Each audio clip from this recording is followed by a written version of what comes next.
own Hema 2 hours before now. It was earlier also. So, but we have a trouble in our schedule. But thank you so much for answering the call, and we're ready now. And, we are streaming right now.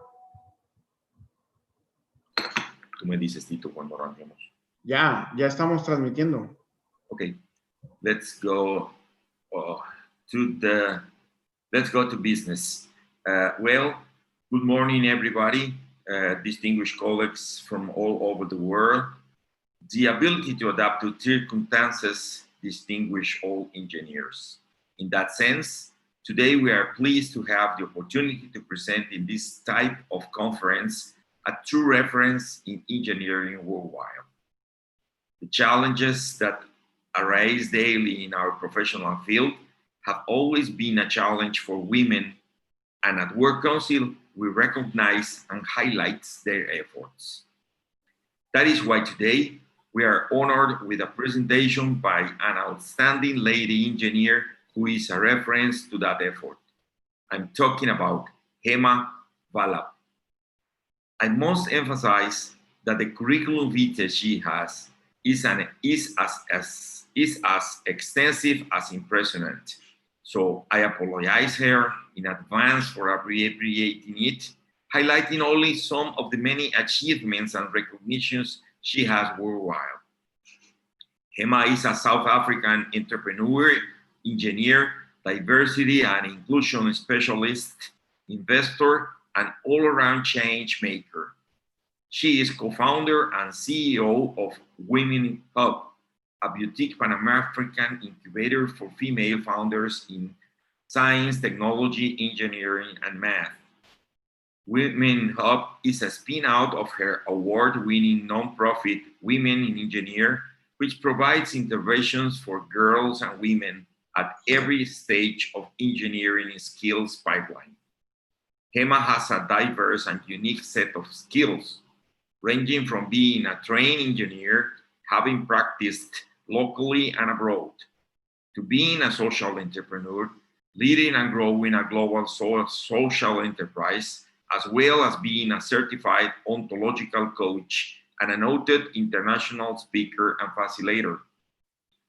She is an avid gender advocate and also serves as a diversity and inclusion specialist, providing advisory and informing policy at various levels. Most recently, Hema has been on board as a general partner at Abrazo Women in Tech Fund and is building her expertise in an investor and fund manager. Hema is currently studying towards her executive MBA at Say Business School at the University of Oxford in England. As I said before, her passion for the work she does has resulted in a number of accolades in recognition of her leadership. These included being awarded as South Africa's most influential woman in engineering title, branded as a change maker by Oprah magazine, named as one of the top 200 young South Africans by Mail and Guardian, and selected as one of the 27 women globally for the Fortune Global Women's Mentorship Exchange. Also, she is a Vital Voices global leader, a member of the African Leadership Network, and a member of the World Federation of Engineering Organizations Committee for Women and Engineering and Capacity Building.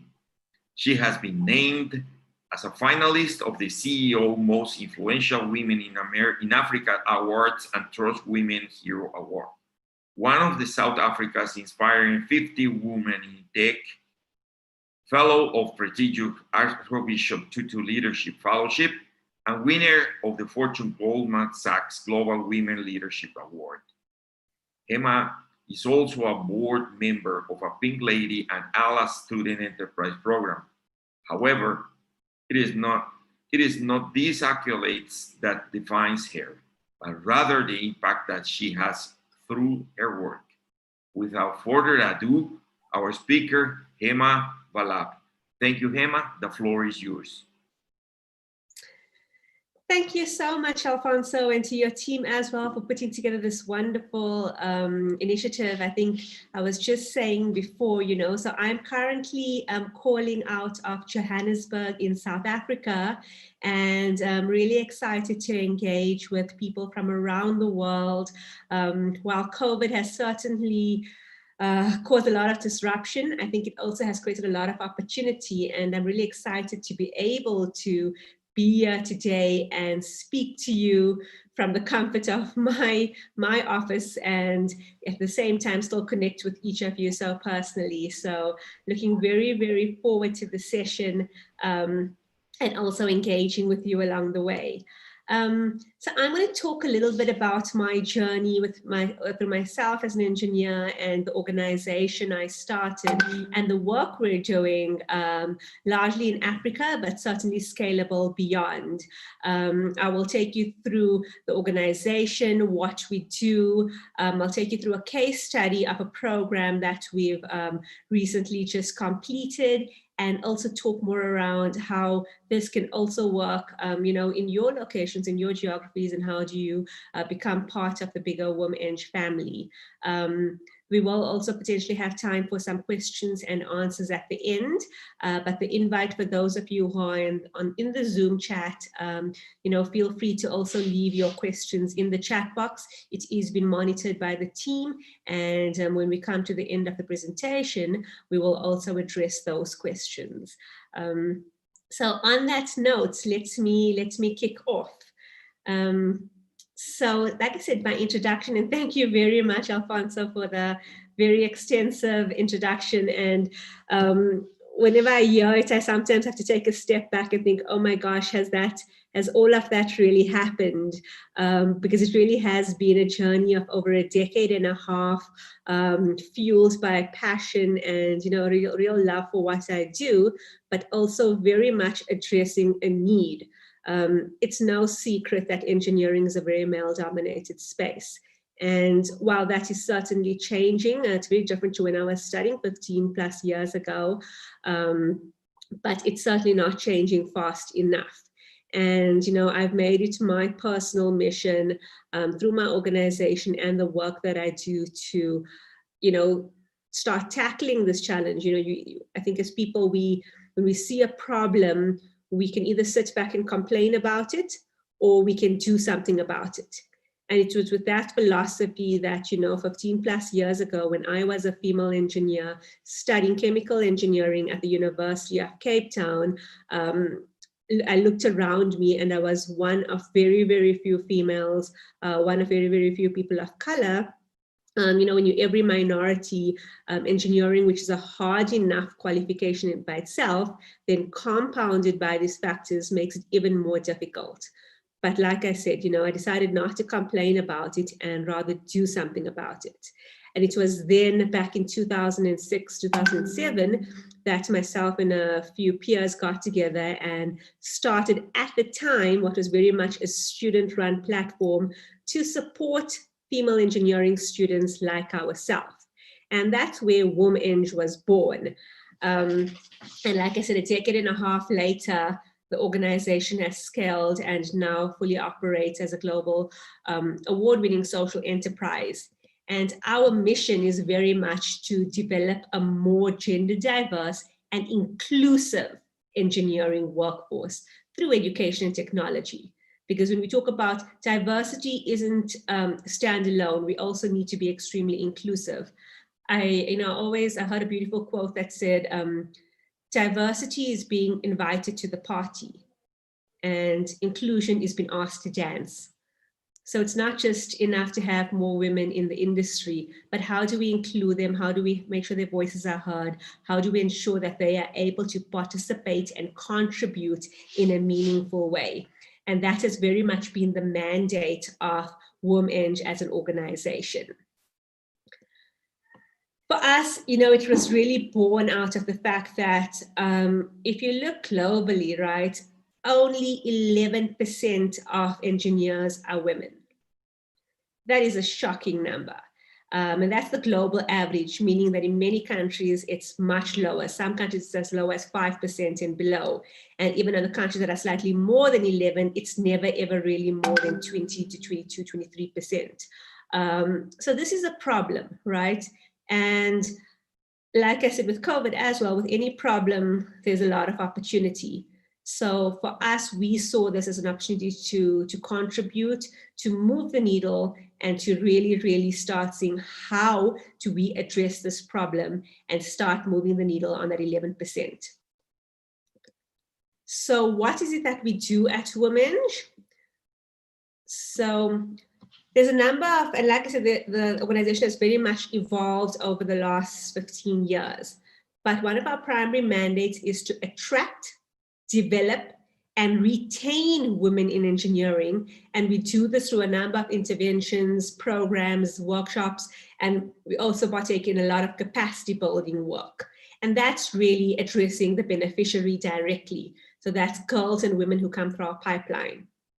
But in order to do this, we also work with corporate partners, you know, the big engineering companies, consulting to them and providing advisory so that they can better understand the industry and understand the landscape of female engineers and how do they start bringing them into their pipelines.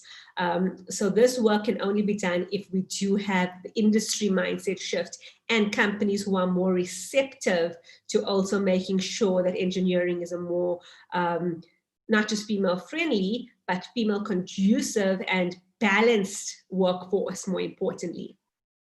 For us, it's really important that, so we're not a university, we're not an educational institute, but through education, the type of education we like to promote is what we call that experiential learning.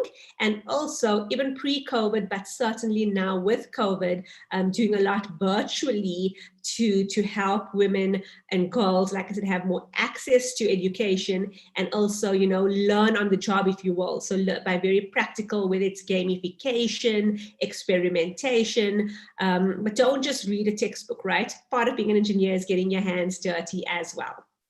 So with that, what we're also doing, and like I said, we've been working for over a decade and a half, and what that means as many beneficiaries come through our pipeline is that we've also subsequently built what is one of the largest and most diverse databases of women, girls and women in STEM. And with that, it allows for access, a portal for women in STEM to also network with each other, for companies, organizations to find a place. You know, I'm so tired of the excuse that, you know, oh, we can't find female engineers. If you can't find them, come to us because I'm sure we can help you out, not just in South Africa, not just in Africa, but globally. The women are out there. And not just are they out there, but they're talented, they're highly skilled, and they're ready to, you know, get in on the action. So that's largely what we do at WomHUB. And what we've done, like I said, you know, 15 years later, we've developed a full pipeline solution, but it's very much been a work in progress because it's not just, like I said, I was a university student when I started the organization. And that was really at our campus space, our university level program. But through the time, we've expanded on both sides, right? So starting earlier at much younger ages and going into the workplace and looking at graduate programs and retention of females. But today where we stand, this is what our pipeline looks like. So if we start at the beginning, at the bottom step, you know, I think it was Lean In that published a report about now probably 3-4 years ago that said, excuse me, that girls as young as 6 years old, take that in, right? 6 years old, are starting to believe that boys are smarter, and they're starting in their mind to differentiate that, you know, this is a girl's job and this is a boy's job. And if at that age that they're that impressionable and they're starting to make these internal narratives and starting to formulate their beliefs, that's much harder to change later on. So our Launchpad programs start with girls as young as 6 years old through to primary school. So that's depending on your country, but it's typically to about ages 12 to 13, where we're really at a very base level, just tackling stereotypes, breaking them, exposing young girls to a whole world of possibility that was otherwise potentially out of their reach, right? So showing them female engineers, what do they look like, what do they sound like? I'll never forget, it was in New York. And like I said, we've worked everywhere from rural Africa to, first world Paris, the US and the like. And I was in New York and I was hosting a workshop once. And I stood up and I said, "Hi, my name is Hema and I'm an engineer." And this little boy put his hand up and he was like, "But ma'am, you're a girl." And kids are also just so innocent in what that's genuinely, he was so surprised. And then I asked the room, I said, how many of you have ever met a real live lady engineer? And 2 hands in a class of probably about 70 to 80 went up. And this is our reality, right? A lot of these kids have never seen a female engineer. And if you've never seen somebody who looks like you and who sounds like you, why would you believe that that job is for you? So at Launchpad level, like I said, it's very much just about awareness.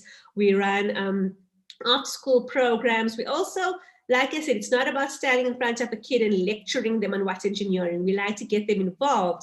So it's about building games that are focused on engineering, crossword puzzles, and again, the interactivity of it all, the stimulation in their minds is really, really important. So that's our Launchpad program, and that's for the girl child. The build on from Launchpad is what we call Girl Eng, and that's very similar, but it's taken to the next level. Now we start, after breaking the stereotypes, we start going a little bit deeper and talking about the importance of maths and science. Why are these subjects important? How often do you hear kids like, "Oh, maths is so hard," or "science is difficult"? And I think partly it's media, and this, if your parents have said that, if on TV everyone's complaining about maths, and if all the people you've seen on TV are the nerds who like maths, it's not cool, right? And that's, again, this internal narrative that we build. So we want to break that. We want to show them, one, that maths and science is fun. 2, make it relatable, right? So you learn about vectors and force and all of these fancy things in your classroom, but how many people are showing, if you have a car that's propelled by an elastic band, that's what, acceleration looks like in real life. How do these concepts become real? And, the mandate is, how do we make engineering real? And again, through a lot of games, projects, programs, really, and also a lot of peer learning, because it's one thing for a big professor to come and stand up in front, and she may be intimidating, but if you're learning from your peers, that can be so impactful. And that's the Girl Eng program.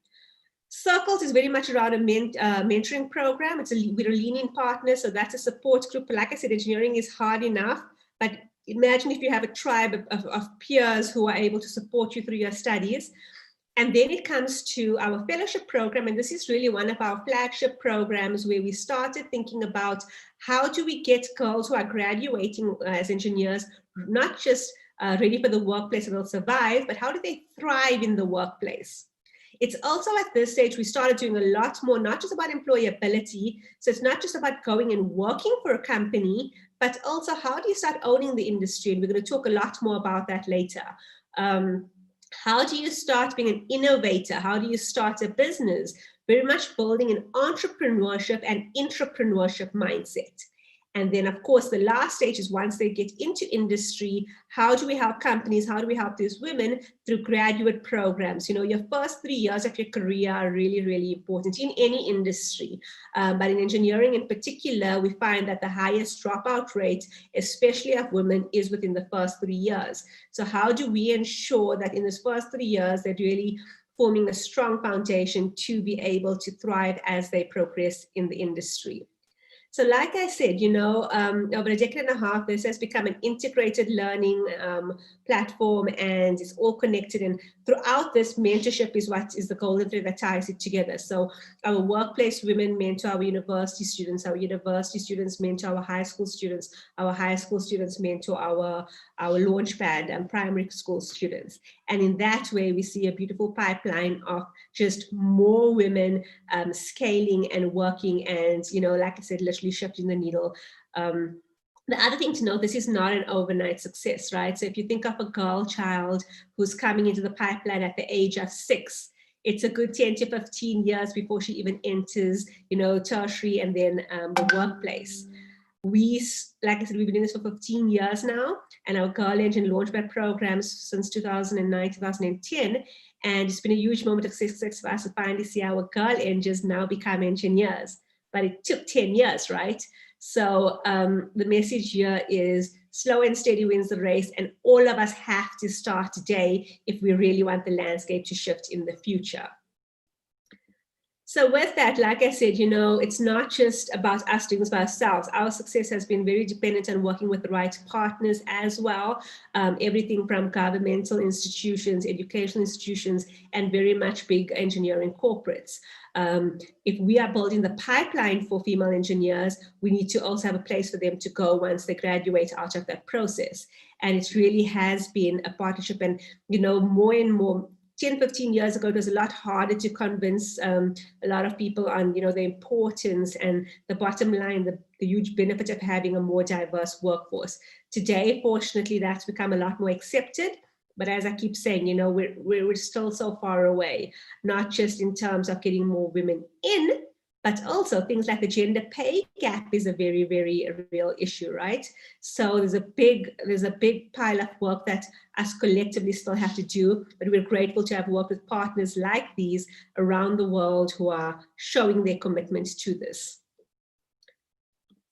And with that, as a purpose-driven, values-based organization, for us, I'm unapologetic about the fact that all our work is directly linked to the Sustainable Development Goals. No doubt I'm biased, but of the 17 goals, I argue that none of these goals, while goal number 5 is gender equality, I believe that gender equality actually underpins every single one of these. You can't have more innovation, you can't have, climate change addressing, you can't have all of that if you don't have more women participating and really at the heart of this change. You can't exclude half the population and expect to make a difference. So gender equality for me is critical, and arguably so as well. Engineering for me lies at the heart of all of these. Everything from cleaner water to ending poverty, sustainable living. Engineers are really the magicians who lie at the heart of making this happen. And if you combine those as women engineers, it shows what an important cog this is in the bigger wheel to make this turn. So we're very aligned with the Sustainable Development Goals and really do promote and build this into all our programming as well. And yeah, this is a moment of pride for me as well. It's like I said, based out of South Africa, but have worked in 22 countries around the world. This is actually a little bit outdated. This is 19 still, but we've worked in 22 plus countries around the world. We've reached over 30,000 girls and women in STEM through our pipeline. And I always say, this is just the beginning. Pre-COVID, spent a lot of time traveling, have been around the world, because it's a good and bad thing, but the lack of girls and women is not a South African problem, it's not an African problem, it's a global problem. But on the upside, it also means that we're more similar than we are different. So even though these interventions were developed here in South Africa, they're so scalable. We have found the work we do, the message we send resonates around the world. We've run programs in Mexico, in Spanish, we've run programs in Brazil, in Portuguese, we've run programs in Paris with UNESCO, in French. The message is universal and the impact can certainly be universal. So the invite to anybody listening as well is, if you really do want to take this work to your country, then let us know. We're all about partnership and collaboration, because in Africa we have a saying, if you want to get there fast, go alone. But if you want to go far, go together. And I believe we can go much further if we really do go together. Even this talk itself was built out of partnership. Alfonso and I have traveled around the world together through WFEO and, have been in many countries, and we just really see the impact that can be had when we do things together. So I think that's really a message that I do want to also just leave you with at this point, to think about and hopefully get in touch afterwards. But the world is changing, right? So a lot of the work we've done in this last 15 years has, like I said, been building the pipeline, getting more girls and women into industry, into STEM, largely as participants, so get a job. This whole idea as engineers, male and female alike, let's be honest, historically, it's, you become an engineer and you go work for that big oil company, or you go work for, that car company. But in recent times, things have been changing. Engineers have started dabbling a lot more into entrepreneurship. You look at companies like Tesla, who's doing fantastic things. Even many of the tech companies, in fact, are driven by engineers. And I think on one hand, entrepreneurship has become a lot more sexy, but on the other hand, it's also so much more needed because there's a limited number of jobs we can go into, and certainly in the emerging markets, like in the sub-Saharan African continent, a lot of South America, some of the East as well, where unemployment rates are really, really high. We need more entrepreneurs to not just help build these economies, but also create jobs. And once again, it baffles my mind that women make up 50% of the population. They control 80% of market share, meaning, they're largely responsible for the spending decisions, whether it's in the household or the business and the like, and yet they own so little of this economy. And I think it's also my own personal journey, having worked as an engineer, having started a nonprofit, and then subsequently started a company, realizing how hard it is. If it's hard being a female engineer, it's even harder being a female engineer entrepreneur. And once again, the same philosophy that I'm not going to sit back and complain about the problem. How do we make this path easier? I do not want those female engineers coming after me to have to face the same challenges. And it's with that at WomHUB we really started thinking about so participation is important, but how do we also have women engineers start owning the industry, right? And that's really where our work has been focused, especially in the last 3 years. This right here, this is the landscape of entrepreneurship in Africa at the moment. So right here, you see the 46 companies that raised over $1 million. So these are not engineering specific. These are all industries. And what do you notice? The stark absence of women, right?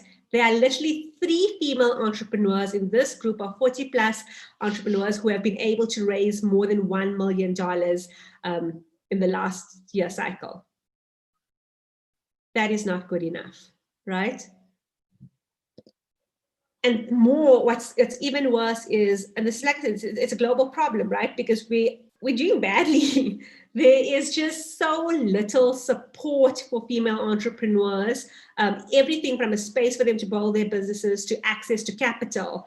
There's a study that says over the last 5 years, female founders in Africa in particular received 0.002% of what is invested in all US ventures in 1 year. Now take a moment to take that in, right? That is crazy. Even in the US, it's single-digit numbers that around the access to capital that goes to female entrepreneurs. Now, if you think about female entrepreneurs in STEM, science, technology, engineering, and maths, that number's even lower. So, we started looking into this problem and saying, why is that the case? And there's certainly a number of reasons on why that is so, but through direct research that we've done, through speaking to people, through women have come through our programs, some of these problems are generic, meaning that both males and females face these problems, but a lot of them are also very gender specific. So if you ask any entrepreneur, male or female, they'll be like, I need more money. The access to working capital is a challenge all around. But again, when people don't look like you, sound like you, they don't understand your journeys, it's a lot harder for them to understand what it is you're doing and to actually believe in your mandates. There's been research shown that says the type of questions investors ask male founders is more positive, so aspirational questions. Tell us how you're going to grow your business. Tell us how what your profits will look like in 5 years. Whereas the type of questions they ask women are more negative based. So, convince me why your business won't fail. How much time before you run out of money? So even just the way questions are positioned have become very skewed based on the number of unconscious biases perhaps that exist. But the second point is one that's really, really important, and I don't think it's talked about enough. Oftentimes when female founders approach VC investors and the like, they have to deal with sexual harassment. So they're not just asking for equity in your company, they're essentially asking for equity in your body as well. And that's not okay. And that's that's unfortunately become one of the bigger reasons why female founders don't even want to go this route to access capital, because of what they have to give up in order to do so. Female founders also realize that, they do need more what we call venture clinics and product support, because again, it's institutional, right? So a lot of, and not that this is a generalization, but by and large, if you look at historically privileged communities, male communities, if your father was an entrepreneur and his father and your grandfather, you have that support within your familial lineage, perhaps, or your networks. Whereas with women, if you're the first time female founder whether it's even in your family or your school, where do you go to for that support, right? But also specifically to talk about the serious business questions, the venture support. There's this age-old adage that when women get together, they just talk about recipes and spas.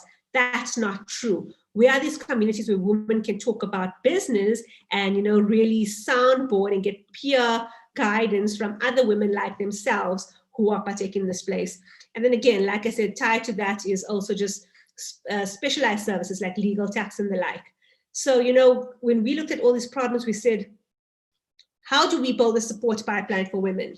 And the case that I'm going to take you through is a program that we ran. It was the first time, it was a pilot program that we ran in partnership with the Royal Academy of Engineering. So the Royal Academy of Engineering is based out of the United Kingdom, but they do some incredible work across the world, but particularly in Africa around capacity building. And one of their biggest initiatives on the continent is what they call the Africa Prize for Engineering Innovation. And the Academy, in a conversation with them, they said to us, we run this Africa Prize every single year for the last 5+ years. And of maybe about 200 applications, we get 30, 20, maybe 10% of applications are female. Do the entrepreneurs not exist on the continent? They were like, no, they do exist, but how are you trying to reach them? What is your messaging towards them? What support are you giving them throughout? And we said, let us collaborate and run a program together to seek out and develop female entrepreneurs on the continent. So women ran what we've dubbed the Africa Innovation Fellowship, and we put a call out, the idea was born end of 2018 and early 2019. We put a call out saying we're running our very first Africa Innovation Fellowship, and we're inviting female founders in engineering to apply.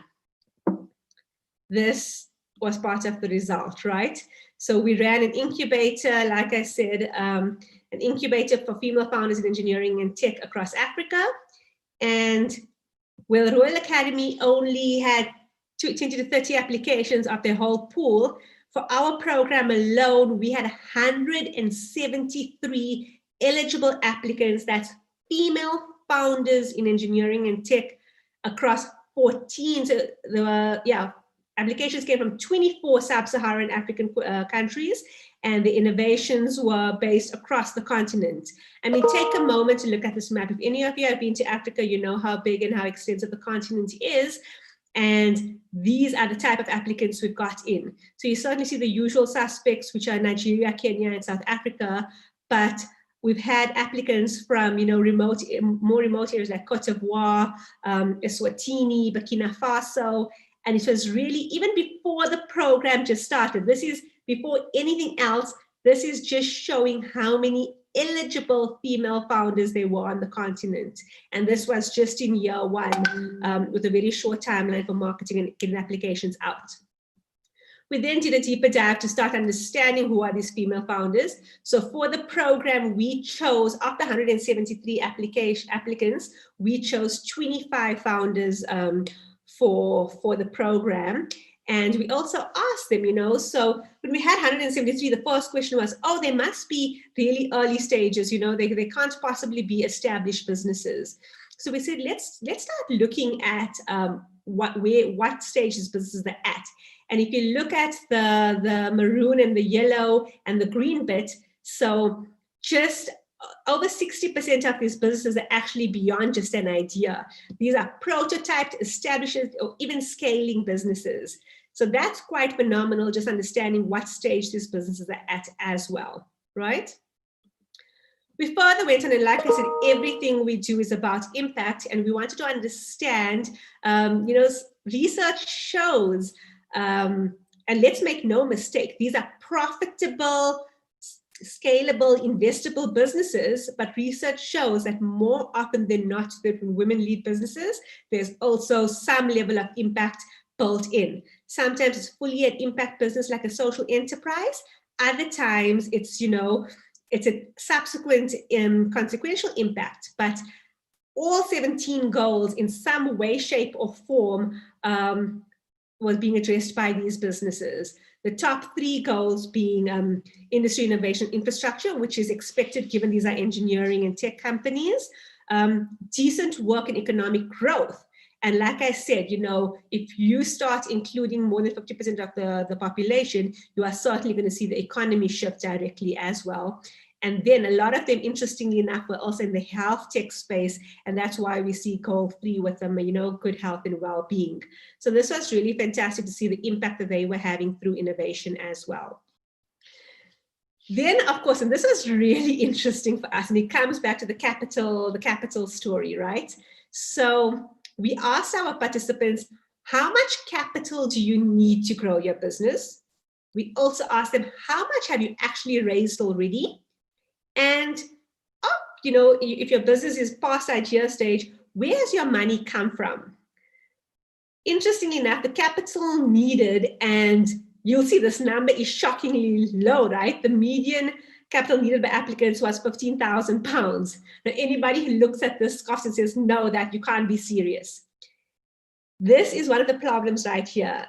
Historically and on average, women tend to ask for less money. And that's stemmed in so many different narratives. When you as a population, as a demographic, has always been told to sit in the corner, play small, do your little cute project, it starts building on you. And, a man will walk into a room and say, I need $1 million. A woman will calculate and think about it. And I'm generalizing, no doubt, and I'm certainly instilling a lot of stereotypes here. But by and large, studies repeatedly show that women ask for less money. This was pre-program. When we asked them afterwards, we realized that actually the median was over $100,000, in terms of we really had to think, because at the £15,000, women weren't even thinking about paying their own salaries. As an entrepreneur, that's one of the first things you should be thinking of, right? To make this sustainable for yourself. So that was something that really highlighted also the type of support women needed, is to start better understanding your role in the capital side of the business. Again, the second bit was no surprise. The highest individual capital raise was only just under £200,000, right? Now that's a really, really small amount. And it goes back to that picture I showed in the very beginning.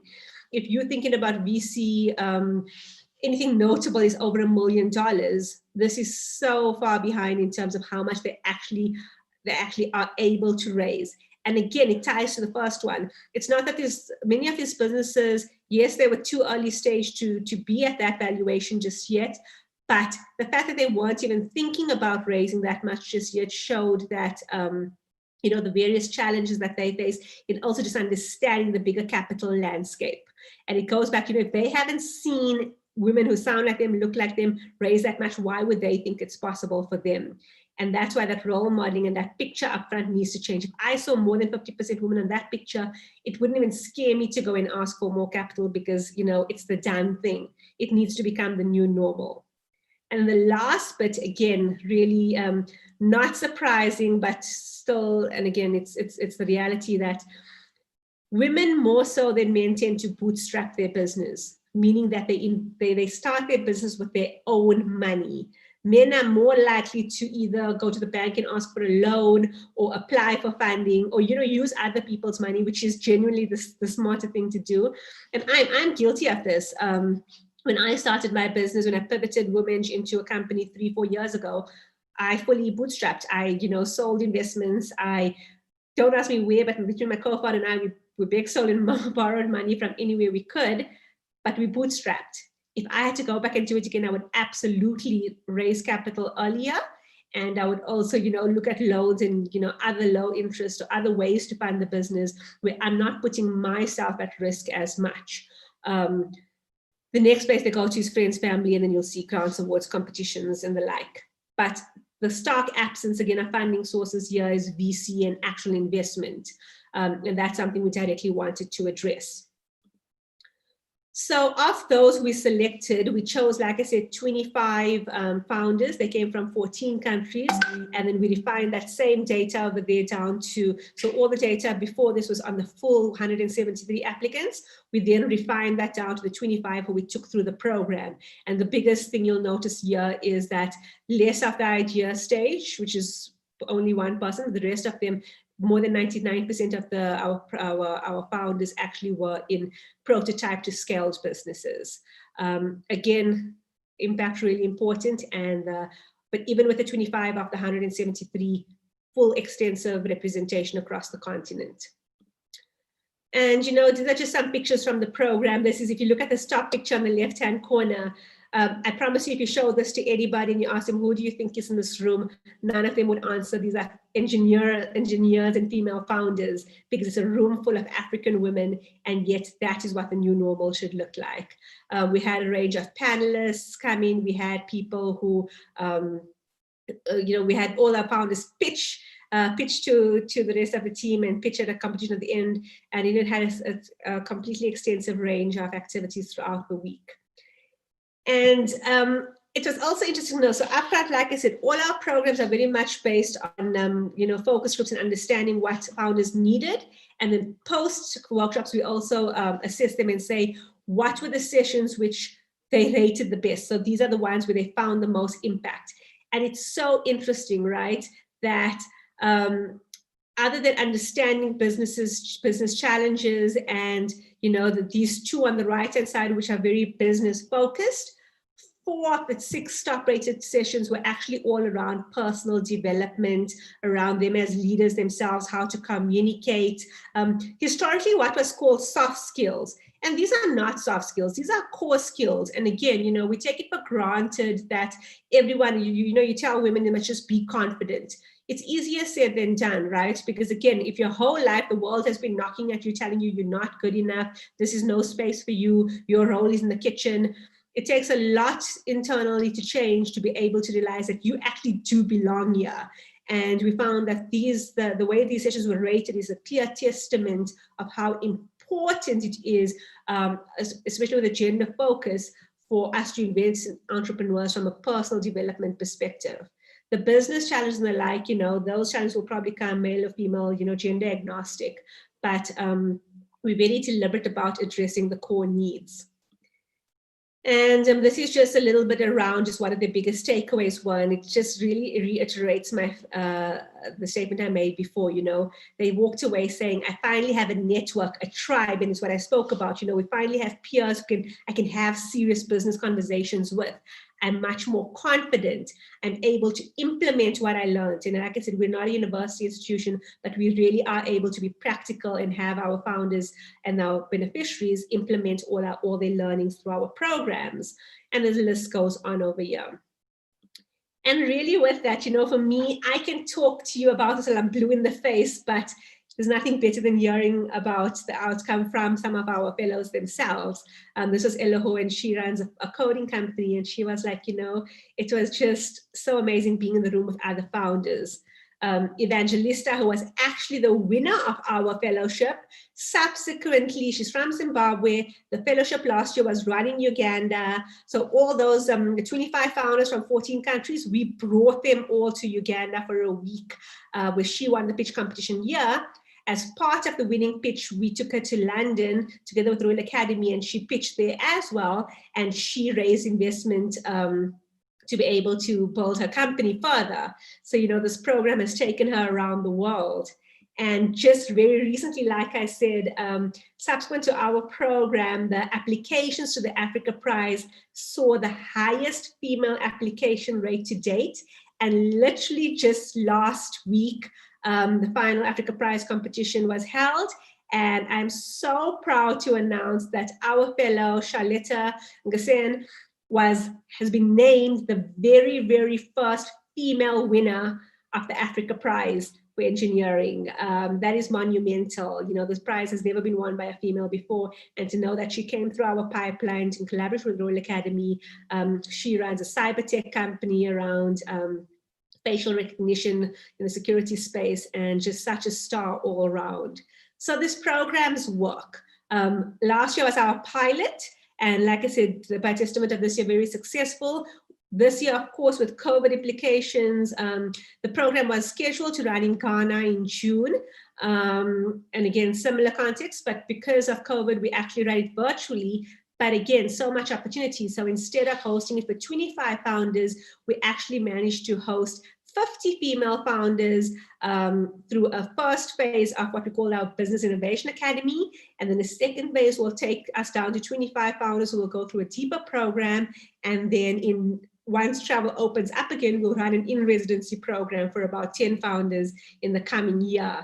So this program is successful, it's scalable. And again, if you know, we are willing and able to work with partners, and if there's interest to run this in your locations, would love to chat more about what's possible.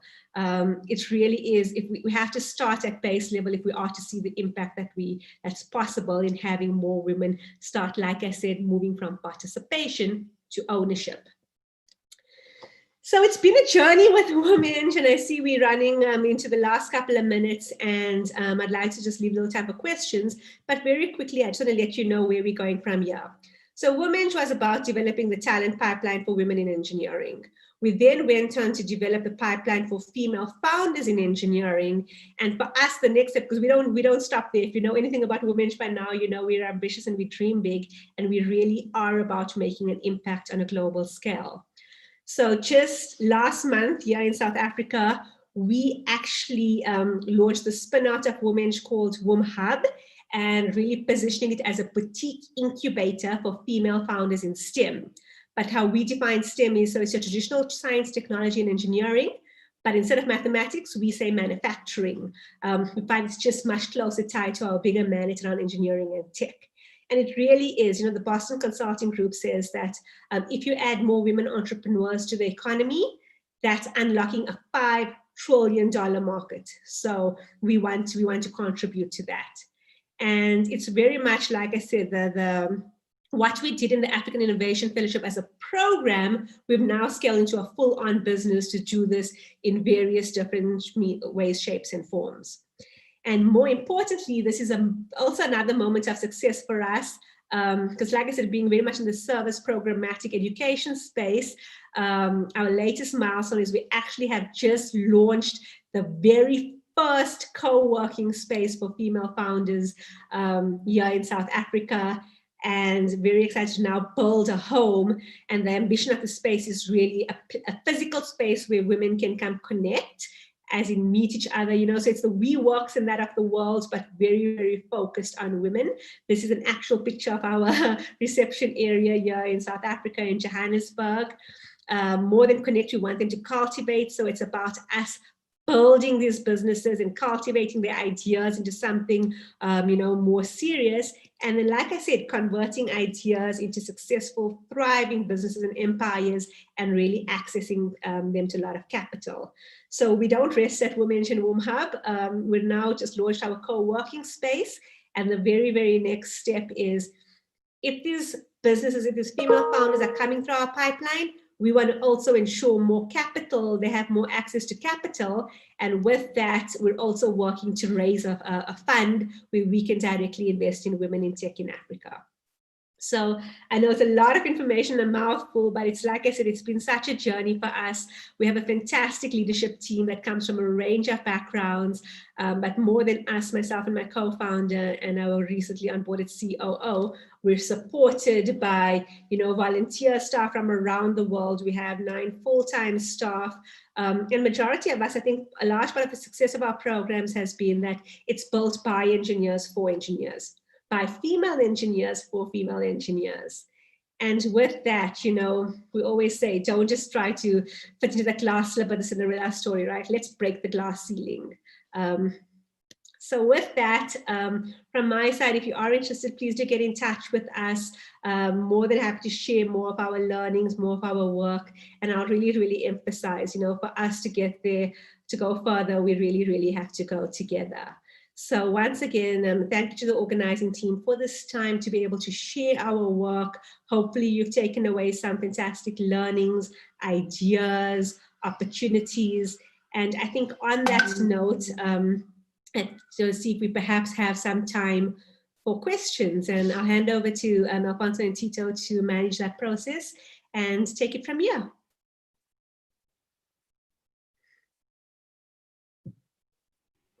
Thank you very much, Hema, for your conference. We feel very comfortable with this new scope that you're open to us. I'm really convinced, as all the members of Work Council, that we have to bring this opportunity to women in our profession. I would like to start the first question and open this panel to other questions. And sorry to start this, but I wonder to know if you have already identified which is the biggest trouble women faced to get into engineering. I mean, in my case, in my personal case, I do have troubles with maths because of teaching. I can now identify that the reason that most of my friends go through different other branches of learning were because of our teachers, because they don't have the knowledge to teach math and make it simple. And it happens until I met my first very math teacher, and I thought, oh, how easy it was, and I haven't seen it before because I saw the reasons why, and that's my personal opinion. But now that you're working on that and the efforts and the scope you pretend, that is not strength. I mean, it's not a struggle of strength. I mean, this is a brain own item only. So it's equal for women and males. So let me build on that, right? And I'll come to you because the question, the experience you shared, like you said, is very common with girls and boys alike. That, this whole concept of maths is hard, and it's what I spoke about earlier. And, if you have a bad teacher in any subject, they can completely ruin your whole perception of that. So that's a reality for everybody. However, that's not the biggest contribution for why girls don't go into engineering. In fact, what we find is the most real is it's literally information and awareness. So, there's a saying that says knowledge is power. And I also say we're living in an age where information is supposedly ready at the click of a finger, right? So you got Google and you put in a question and you get all the information. But Google is only as powerful as the question you put into it. And if girls are not even asking about engineering, why would they get the information? Where would they get it from? And therein lies the problem. Girls, and it's the same thing I keep saying, if you've never seen somebody who looks like you, who sounds like you, who comes from where you come from as an engineer, why would you believe that that route is open to you? And we find that a lot of girls don't even consider engineering because, one, they've never met a real life female engineer, even a real engineer, in fact, right? Secondly, the perceptions about what an engineer is. So even if they have heard about engineering, it's largely they've heard all the negative things, you know. So if you're an engineer, you're a grease monkey in a hard hat and overall, and it's a dirty job. It's only for men. You have to be physically strong. So they're getting not just no information, but misinformation. And then the third bit is tied to what you said. So more than maths and science being seen as difficult or bad teachers, we've literally had girls and women who later share their stories said, you know, when they were in school, they would go to their maths or science teacher and say, you know, I really want to learn maths. And the teacher's response would be, why do you need to learn maths? You're just going to get married and, you know, have babies. So that type of messaging where even maths teachers didn't spend as much time on their girl students like they did with their boy students can really at quite a young age affect the perception, interest, and access for girls at, you know, high school, primary and high school level in when they're choosing to become an engineer.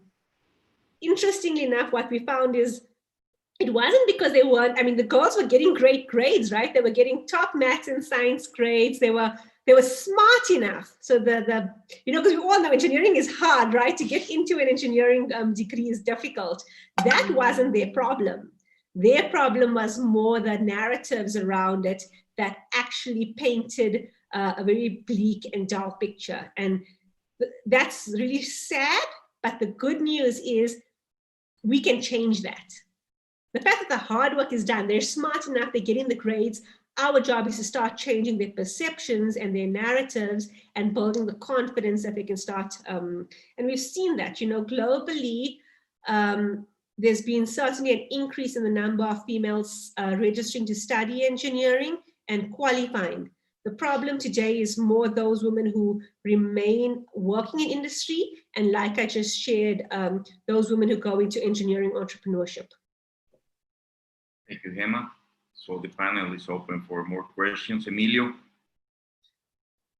So I see a question, if it's okay, that's in the chat that says, oh. Yes, I would like to see, you know, just talk a little bit what WFEO's Committee on Women is doing to encourage the national members to, you know, explore more of these programs. Sure. So, and I can speak a little bit from my experience. I'm sure that the team can send you more information to connect directly with the WFEO Women in Engineering Committee, because there is a committee that's specifically dedicated to this. But I think as a start, it's about representation, right? So for each of the countries, the mandate is ensure that when you send your contingent to, you know, the WFEO annual gathering in the pre-COVID world, we're not sure what that looks like today. But don't just send your male engineers, right? Send your female engineers as well. Send your young engineers, because these are the ones who are actually going to make an impact.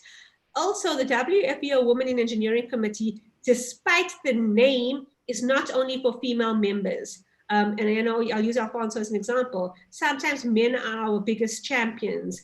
And right now, because men have a bigger say, and while that is changing, we do need to work together, right? It's not also about women. A boardroom full of women is not the answer either. The whole point is balance and diverse thoughts.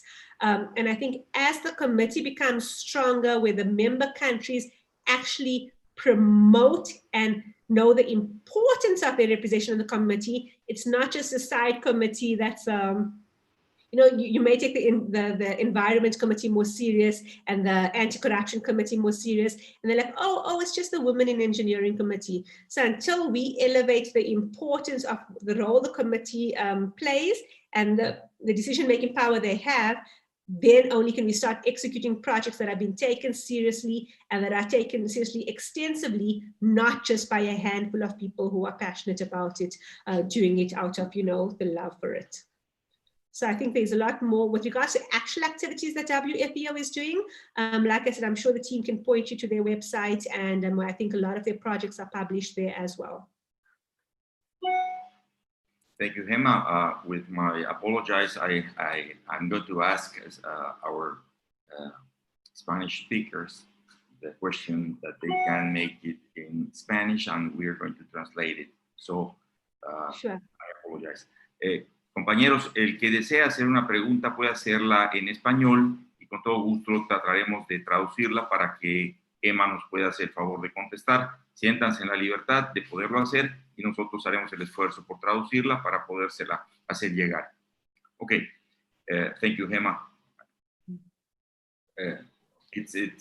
Nina has question in the chat box.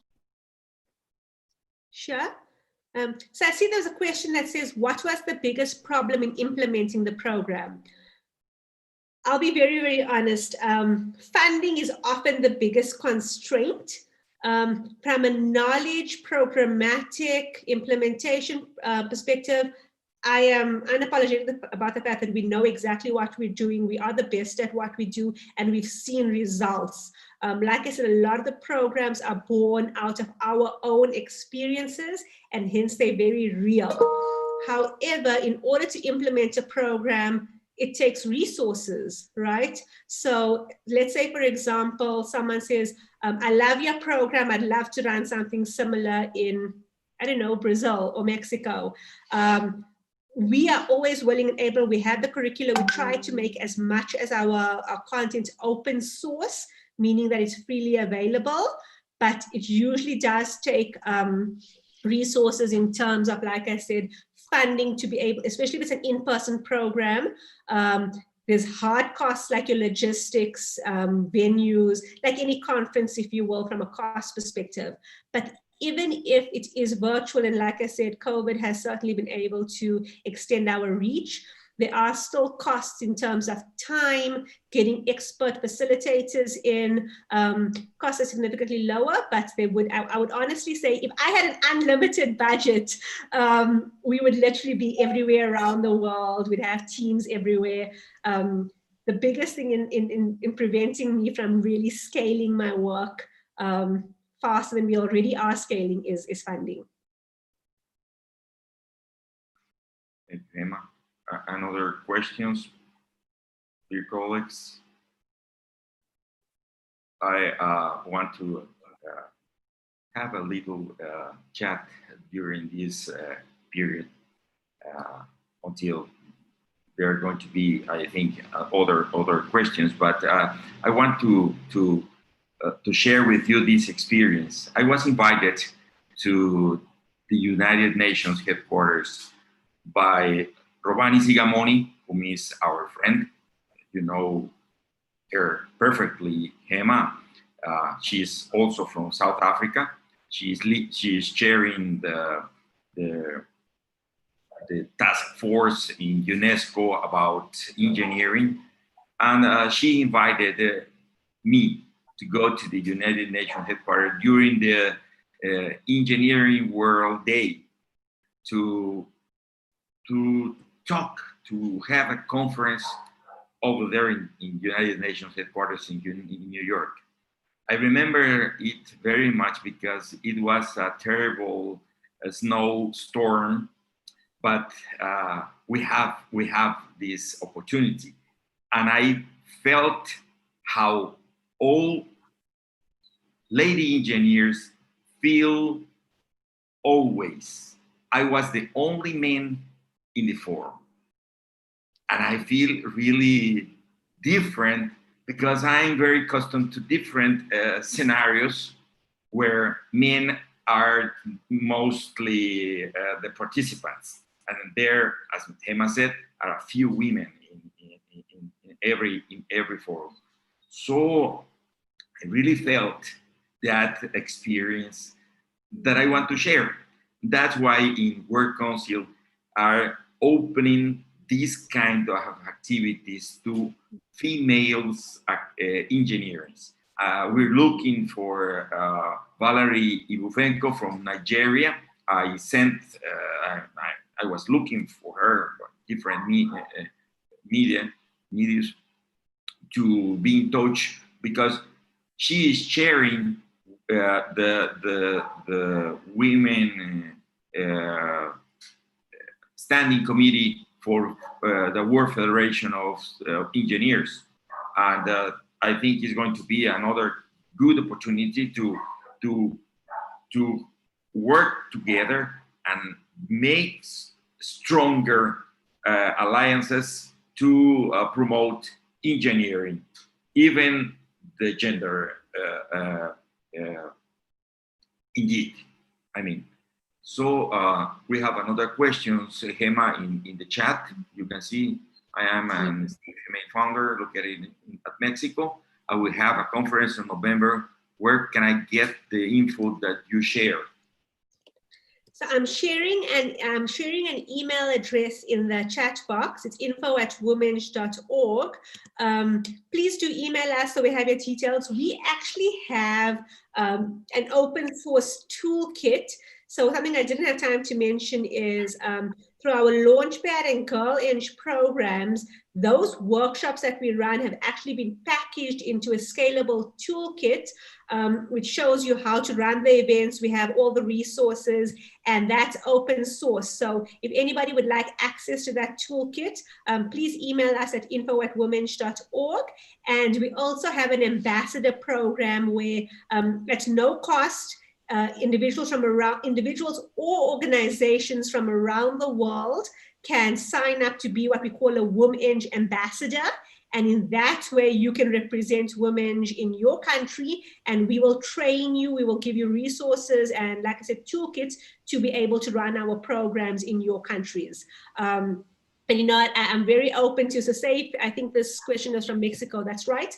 So currently a lot of our information is in English. We do have some toolkits in French, but if you are willing and able to work with us, I would love to work with partners who help us translate some of our materials into Spanish, and you know, other languages that are of interest. So we're always looking to collaborate from that perspective, but please do get in touch with us and reference that you are on this session and that you would like to follow up on how to become a WomEng ambassador. So I see there's another question, and it says, in my experience, what is the biggest stopper for women trying to found a tech-based company? So I'm actually located in Johannesburg in South Africa. So there's the second part of the question is, where am I located? So there's a number of challenges, and I mean, these are not categorically exclusive or necessarily in priority. But I found, and as a young female founder, I remember I started WomEng, you know, when I was a university student. So when I was in my early 20s, so you're young, you're female, you're a person of color.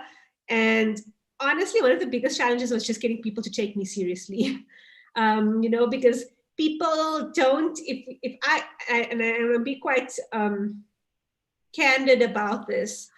Even today, you know, I'm in my mid-30s now, and I always said, you know, if I was a 35-year-old white male, people would respond to me a lot more differently as opposed to me being a, you know, a 35-plus-year-old Indian female from Africa. Because I find that every time my base of reference is coming in and having to prove my credibility. You know, once people then hear about my work and they hear the accolades, they're like, oh, you're actually pretty serious. But why am I not given that benefit up front? You know, and Alfonso, you talked about, you know, you being in the only male in that room. And you're right, that used to be the story of my life.